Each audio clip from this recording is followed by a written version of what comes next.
అందరికీ నమస్కారం. ఇష్టంతోకి స్వాగతం. మందారం చెట్టు, మందారము యొక్క పువ్వులు, మందారం ఆకులు మన జుట్టుకి ఎంతో ప్రాముఖ్యతమైనటువంటి పాత్ర పోషిస్తుంది. ఈ మధ్యకాలంలో మందారం యొక్క పూలని పేస్ట్ లాగా చేసుకొని కొబ్బరి నూనెలో కలిపి మన జుట్టు కుదుళ్లకు పట్టించి ఒక అరగంట తర్వాత గనక మనం తలస్నానం చేసినట్లయితే కొంతవరకు ఊడిపోయిన జుట్టును తిరిగి రాబట్టవచ్చును.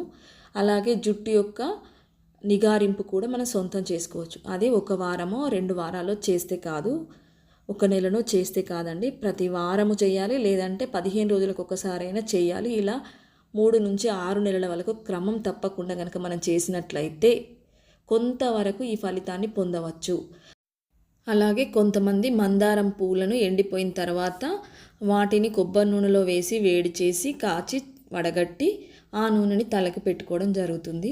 అది కూడా బాగుంటుంది.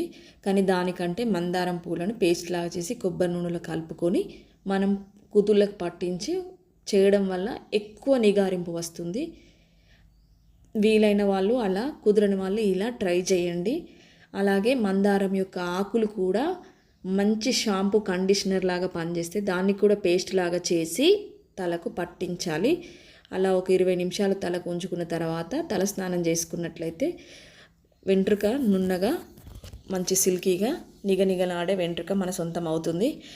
ఇవన్నీ కూడా పైన వేసే కోటింగ్ లాంటివే. ముఖ్యంగా మానసిక ఒత్తిడిని తగ్గించుకోవాలి, మంచి నిద్రను పోవాలి, అలాగే శరీరానికి అవసరమైనంత నీరును మనం అందించాలి, మంచి ఆహారపు అలవాట్లని మనం పెంపొందించుకోవాలి. అలాగే వేడి నీళ్ళతో తలస్నానం ఎప్పుడు కూడా చేయొద్దు. డ్రయర్ కూడా యూజ్ చేయొద్దు. హెయిర్ ఆరబెట్టుకోవడానికి డ్రయర్ యూజ్ చేయొద్దు. న్యాచురల్గానే మన తలను ఆరబెట్టుకునే ప్రయత్నం చేయాలి. తల ఆరక ముందుకే మనము దువ్వెనతో దువ్వకూడదు. అలా దువ్వడం వల్ల కూడా హెయిర్ ఫాల్ అనేది చాలా జరుగుతుంది. ఏదైనా వ్యాధి చేతనో లేదంటే ఏదైనా జబ్బు చేతనో మనం బాధపడుతూ వాటి కోసము వాడుతున్న మెడిసిన్స్ వల్ల కూడా హెయిర్ ఫాల్ అనేది జరుగుతుంది. దాన్ని బట్టి కూడా కొంతవరకు హెయిర్ ఊడిపోతుంది. కనుక బాధ అనిపిస్తుంది ఆడవాళ్ళుగా ప్రతి ఒక్కరికి. చాలా బాధ ఏదన్నా ఉంది అని అంటే, ఒకటి హెయిర్ లేకపోవడము, రెండోది కలర్ తక్కువగా ఉండడం. ఈ రెండింటి వల్ల చాలా బాధపడతాము. కానీ వాటన్నిటిని కూడా న్యాచురల్ పద్ధతిలో మనం ఎదుర్కొనే ప్రయత్నం చేయాలి. మానసికంగా కృంగిపోవద్దు. ఎంతవరకు ఉంటే అంతవరకే నా సొంతం అనుకొని కనుక ముందుకు అడుగు వేయాలి తప్పితే వాళ్ళు ఎక్కువ కలర్ ఉన్నారు, కలర్ కోసం ఏం ప్రయత్నాలు చేయాలి, ఏం పూసుకోవాలి, లేకపోతే హెయిర్ పెరగడానికి ఏం రాసుకోవాలి, ఇవన్నీ కాదు. మంచిగా ఆహారాన్ని తినాలి, మంచి నీళ్ళు అందించాలి, మానసిక ఒత్తిడిని తగ్గించుకోవాలి.